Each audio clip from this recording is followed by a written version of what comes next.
Hey guys, I'm John Saavedra, games editor at Den of Geek, and I'm here for a very special video.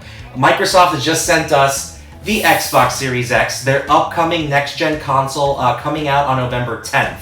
Microsoft was nice enough to let us show you what's inside the official Xbox Series X retail box. And I know you've waited long enough, so I'm not going to spend a lot of time with intro. We're just going to get right to it. Let's see what's inside the box.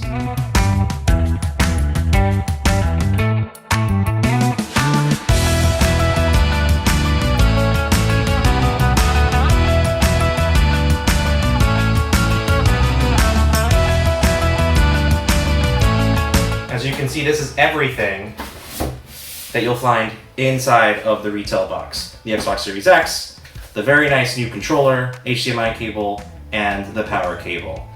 Alright, we have the Xbox Series X console out and we have the controller out. Let's start with the console itself. The first thing you need to know, this bad boy is heavy. There's a bit of weight to it.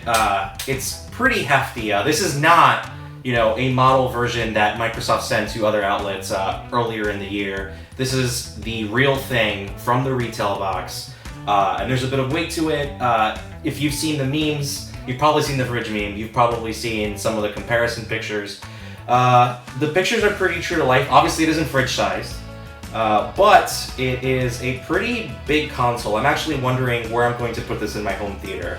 But luckily, you can put this console to, I don't know if I'm doing it the right way, yeah, we can put this console to the side like this, and it'll probably fit whatever home theater you want, so that's, an option that you have. But for our purposes, we're going to leave it standing, which is the normal way that you're supposed to display this console. And obviously, the big thing here is that, it's unique looking, it has its own sort of, it has a big presence, right? I think the big thing about this generation of consoles is that they both have a very big and presence and unique look.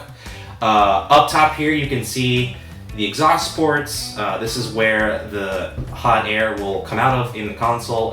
What we've seen so far, what we've heard so far, is that the console is very, very quiet and stays very, very cool. So here in the front, you have one USB port and a 4K Blu-ray drive. So you can, use physical media on this, Blu-rays, such and such. Obviously, when you press this button, there's a nice little click to it, which the Xbox One does not have. You can hear it kind of. Very nice click. And this will light up, obviously, just like all the other Xboxes when it turns on. And I think it makes the same exact sound effect of... I can't do it justice, but you know what I'm talking about. Alright, so in the back of the console, you can see we have two USB ports, one Ethernet port. This is where you plug in the power cable, and this is where you'll plug in the HDMI 2.1 cable. Here, this very special port is where you will be able to put the memory card, the 1 terabyte memory card that sells separately for, I think it's like $200 something. But you should also be able to use an external SSD drive if you want on this console to give yourself a little bit more storage. Obviously games are very big these days, and at 1 terabyte with the OS and, I don't know, one Call of Duty game, you've lost half of the SSD storage space, so you'll want to keep that in mind. So here's the Xbox Series X. I really like the look. It'll be up to you if you like the look, but so far, so good. I really, really like it. I'm very excited to turn it on. Now, the Xbox Series X controller. As you can see, there isn't too many things new about this controller compared to the Xbox One controller. One of the big things is that it's slightly a little smaller, maybe a little lighter. I have an Xbox One X controller, and the weight feels kind of the same, but it's a little bit more ergonomic. It's supposed to fit different size hands, so that's pretty great. More accessibility for different kinds of players. And one of the great things about this controller is that you can still hear the click from the buttons, if you can hear it. That really great click that makes Xbox One controllers so great is back for the Xbox Series X. Two big features on this controller.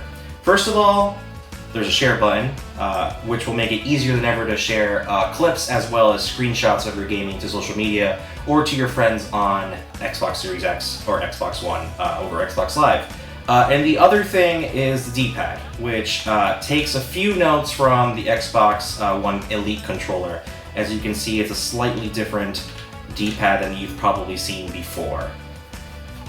Alright, ladies and gentlemen, you've finally looked upon the beauty of the Xbox Series X. We can't wait to turn it on. We can't wait to play some next-gen games on this. Obviously, we'll be bringing you way more gameplay footage, and make sure to look out for our official full review of the Xbox Series X next month. Let us know in the comments what you think of the console, what other Xbox Series X features and gameplay you want to see.